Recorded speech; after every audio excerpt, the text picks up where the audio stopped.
സാമൂഹ്യ സുരക്ഷാ ക്ഷേമനിധി പെൻഷൻ ഗുണഭോക്താക്കളുടെ കാത്തിരിപ്പ് അവസാനിക്കുന്നു. വിവിധ സ്കീമുകളിലായി 55 ലക്ഷത്തോളം വരുന്ന സാമൂഹ്യ സുരക്ഷാ പെൻഷൻ ഗുണഭോക്താക്കൾ, 8 ലക്ഷത്തോളം വരുന്ന ക്ഷേമനിധി പെൻഷൻ ഗുണഭോക്താക്കൾ, 7 ലക്ഷത്തോളം വരുന്ന NSAP പെൻഷൻ ഗുണഭോക്താക്കൾ, വിവിധ സ്കീമുകളിലായി ഉൾപ്പെട്ടിട്ടുള്ള നിർമ്മാണ തൊഴിലാളി പെൻഷനുകൾ, കുടിശ്ശിക ആനുകൂല്യങ്ങൾ എന്നിവയുടെ വിതരണ നടപടികൾ സംസ്ഥാന സർക്കാരിന്റെ ഭാഗത്തു നിന്ന് ഇന്നു മുതൽ ആരംഭിക്കുന്ന സാഹചര്യത്തിലാണ് ഗുണഭോക്താക്കൾക്ക് സന്തോഷ വാർത്ത എത്തിയിരിക്കുന്നത്. നിലവിൽ സാമൂഹ്യ സുരക്ഷാ പെൻഷനിൽ മാത്രം 3 മാസത്തിലെ പെൻഷൻ തുകയായ 4800 രൂപ വീതമാണ് കുടിശ്ശികയുള്ളത്.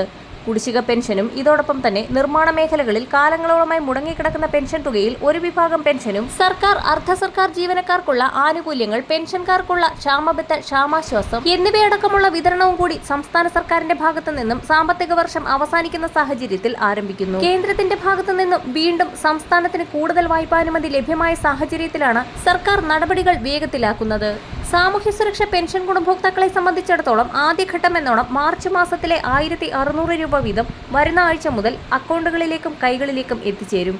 ഇതോടൊപ്പം തന്നെ ഒരു മാസത്തിലെ പെൻഷൻ തുകയും കുടിശ്ശികയും ചേർത്ത് ഏപ്രിൽ മാസത്തിൽ വിഷുവിന് മുന്നോടിയായി വിതരണം ചെയ്തേക്കുമെന്നുള്ള ഏറ്റവും പുതിയ റിപ്പോർട്ടുകളാണ് കഴിഞ്ഞ ദിവസം പുറത്തു വന്നത്. 2025 ഫെബ്രുവരി മാസം വരെ പെൻഷൻ തുക ഒരു മുടക്കവും കൂടാതെ ലഭ്യമായ എല്ലാ ഗുണഭോക്താക്കൾക്കും മാർച്ച് മാസത്തിലെ തുക കൂടി എത്തിച്ചേരും. സുരക്ഷാ പെൻഷനുകൾ മാത്രം കൈപ്പറ്റുന്ന 55 ലക്ഷത്തോളം വരുന്ന ആളുകളിലെ അനർഹരെ കണ്ടെത്തുന്നതിനായി സംസ്ഥാന സർക്കാരിന്റെ ഭാഗത്തു നിന്നും ആരംഭിച്ച സോഷ്യൽ ഓഡിറ്റിംഗിന്റെ ഭാഗമായി ഏറ്റവും പുതിയ പെൻഷൻ വിതരണ ലിസ്റ്റിന്റെ അടിസ്ഥാനത്തിൽ വിതരണം ക്രമീകരിക്കുകയും പെൻഷൻ പട്ടിക ശുദ്ധീകരിക്കുകയും ചെയ്യുന്നതിന്റെ ഭാഗമായി പുറത്താക്കപ്പെടുന്ന ഗുണഭോക്താക്കൾക്ക് പുതിയ സാമ്പത്തിക വർഷം മുതൽ സംസ്ഥാന സർക്കാർ ബജറ്റിൽ പ്രഖ്യാപിച്ചിട്ടുള്ള പെൻഷൻ വർധനവ്, പെൻഷൻ കുടിശ്ശിക ആനുകൂല്യങ്ങൾ, തനത് മാസത്തിലെ പെൻഷൻ തുക എന്നിവയ്ക്ക് അർഹതയുണ്ടായിരിക്കുകയില്ല. മാർച്ച് ഏപ്രിൽ മാസങ്ങളിലായി ഏതാനും ആഴ്ചകളുടെ വ്യത്യാസത്തിൽ ഗുണഭോക്താക്കൾക്ക് പെൻഷൻ തുകയും ഒരു ഗഡു കുടിശ്ശികയും ചേർത്ത് 4800 രൂപ വീതം എത്തിച്ചേരും. മാർച്ച് മാസത്തിലെ ചിലവുകൾ മറികടക്കൽ, പെൻഷനും മറ്റ് ആനുകൂല്യങ്ങൾ വിതരണം ചെയ്യൽ എന്നിവയിലേക്കായി 6000 കോടി രൂപയുടെ കടപ്പത്ര ലേലം സംസ്ഥാന സർക്കാരിന്റെ ഭാഗത്തു നിന്നും ചൊവ്വാഴ്ച മുംബൈ ഫോർട്ട് ഓഫീസിൽ ഇ-കുബേർ പോർട്ടൽ വഴി നടക്കാൻ പോകുന്നതിന് പിന്നാലെയാണ് കേരളത്തിന് അധിക തുക കടമെടുക്കാൻ കേന്ദ്രം വീണ്ടും അനുമതി നൽകിയത്. സംസ്ഥാനത്തിന്റെ ആവശ്യങ്ങൾ അംഗീകരിക്കുന്ന ധനകാര്യ മന്ത്രാലയത്തിന്റെ ഈ നിലപാടാണ് നിലവിൽ സാമ്പത്തിക വർഷത്തിന്റെ അവസാനവും പുതിയ സാമ്പത്തിക വർഷത്തിന്റെ തുടക്കത്തിലും കേരളത്തിന് ആശ്വാസം നൽകിയിരിക്കുന്നത്. പെൻഷൻ തുകയും കുടിശ്ശികയും ഒരു പരിധിവരെ വിതരണം ചെയ്യുന്നത്